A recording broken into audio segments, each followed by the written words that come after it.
بسم الله الرحمن الرحیم. السلام علیکم ملګرو، امید دی چې تاسو ټول بخیر. نن به مونږه د انګلیش ګرامر یو ډیر اهم ټاپک کوو او هغه دی د should, would او could په باره کې. اوس په اصل کې دا درې وانه موډال وربز دي. په موډال وربز کې نور هم الفاظ راځي، پای کې can راځي، پای کې will راځي، پای کې may راځي، پای کې might راځي. دا ټول هم په موډال وربز کې راځي. نو اوس تاسو د درې وانو الفاظو ته غور وکړئ. should په اصل کې past tense دی د shall. دغه شانتي could په اصل کې past tense دی د can. او بیا هم دغه شانتي would په اصل کې past tense دی د will. د دې درې وانو په معنو باندې به تاسو څه نه پوه شوي چې د مطلب څه دی. خو خبره دلته کې ختمیږي نه. همدا درې وانه الفاظ یعنی should, would او could دا مونږه د دې د past tense د استعمال نه علاوه دا مونږه په نورو هم ډیرو موقعو کې استعمالو چې په هغه ځای کې بیا دا مونږه په past tense کې نه استعمالو بلکې د دې نور څه مطلب وي. په نننی لیسن کې به مونږه صرف او صرف د should په باره کې خبرې اترې کوو. اوس should خو تاسو ته ما وویل چې دا په اصل کې past tense دی د shall. صحیح ده؟ اوس د دې معنی څه کیدی شي؟ نو په پښتو کې تاسو ځان داسې پوه کړئ چې shall او یا should دې ته ویل کېږي. هغه په پښتو کې داسې راتلی شي لکه مونږ چې کله وایو پکار ده، پکار ده چې داسې کار وشي، یا پکار ده چې ته داسې یو کار وکړې، یا تاله پکار ده چې ته داسې یو کار وکړې.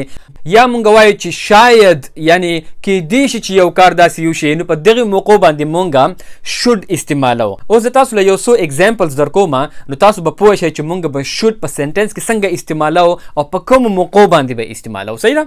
خلو په اولنی کیس کې به مونږه داسې یو کیس واخلو چې په هغې کې مونږ دا په داسې معنی کې استعمالو چې هلته کې زمونږه د should نه مطلب دا وي چې د یو خبرې امکان وي، یو کار کیدی شي. نو په هغه ټایم کې بیا مونږ should استعمالو، هغه به مونږ په سنټنس کې څنګه استعمالو.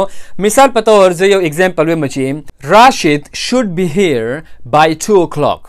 کیدی شي چې په 2 بجې باندې به راشد دلته کې وي. او یا د دې خبرې دا معنی هم کیدی شي چې په کار ده چې راشد دلته وي په 2 بجې باندې. نو د دواړه مطلب د دې راتلی شي. صحیح ده؟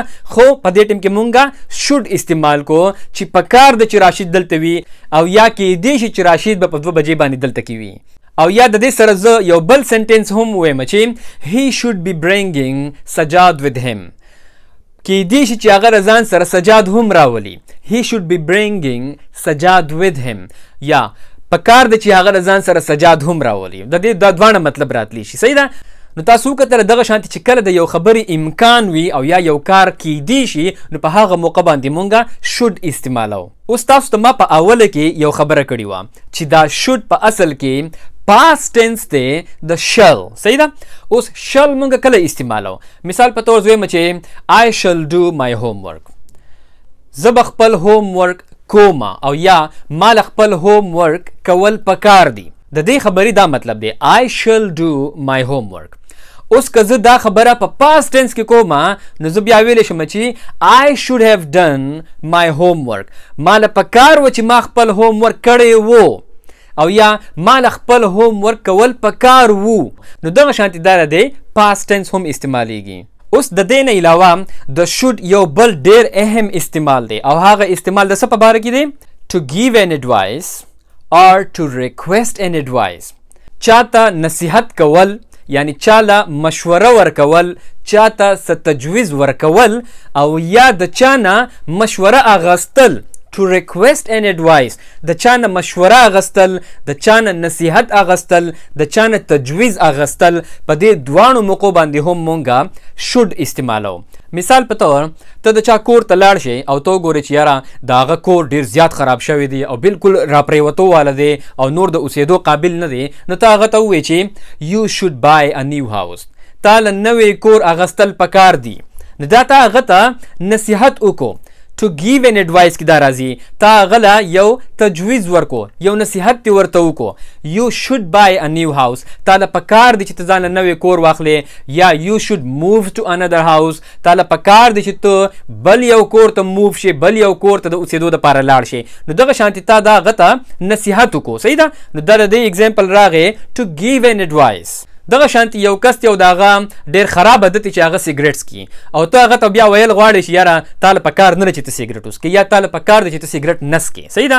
نو ته ورته بیا ویلی شي چې یو شوډ سټاپ سموکینګ، تاله په کار دی چې ته سیګریټ څکل بند کې، یو شوډ سټاپ سموکینګ. نو دغه شانتي دا وګورئ په دې موقع باندې هم مونږ دا د نصیحت لپاره استعمال کو. دغه شانتي چې هر یو کار چې په هغې کې مونږ چاته څه نصیحت کوو یا چاته مونږ څه تجویز پیش کوو نو په هغه موقع باندې به مونږ همیشه شوډ استعمالو. اوس دغه شانتي چې مونږ کله د چا نه نصیحت اخلو، مونږ د چا نه مشوره اخلو، نو په هغه موقع باندې هم مونږ چې کله د چا نه سوال کوو چې ماله مشوره راکا، نو په هغه موقع باندې هم مونږ شوډ استعمالو.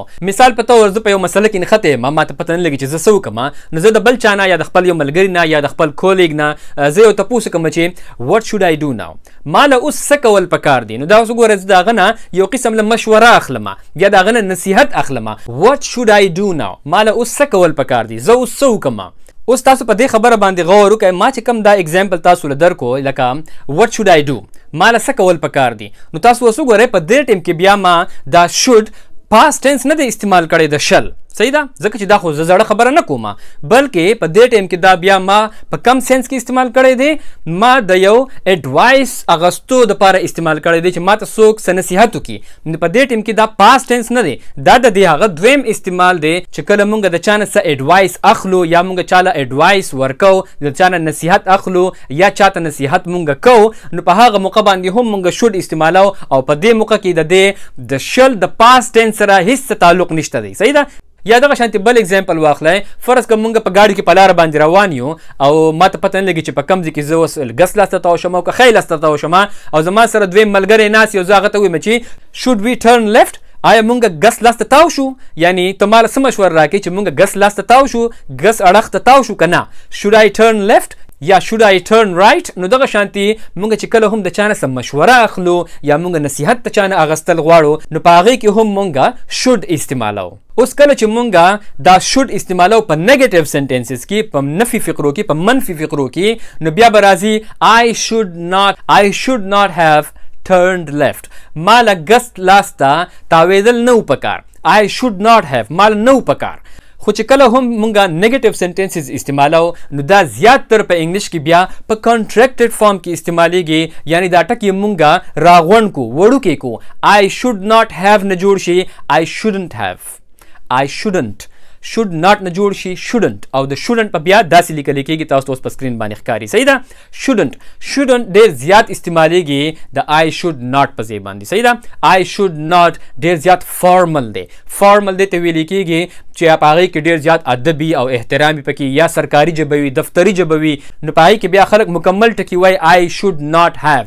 خو چې کله عام کنورسیشن راشي، تر خپل ملګرو سره خبرې کوي یا په عام ژوند کې خلک څنګه خبرې اترې کوي، نو په هغې کې زیات تر کنټریکټډ فارم استعمالیږي. I shouldn't، you shouldn't، he shouldn't، I shouldn't have. نو دغه شانتي دا استعمالیږي په نیگیټیو سنټنسز کې. نو دا و زمونږه نننی لیسن د شوډ په باره کې.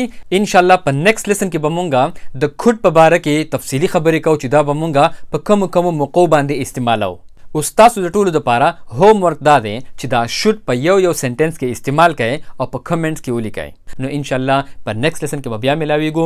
لایک او شیر د نه هیر نشي او ټول زمونږ د یوټیوب چینل خامخا سبسکرایب کړئ. ټول د خپل ځان ډېر خیال ساتئ. د الله په امان.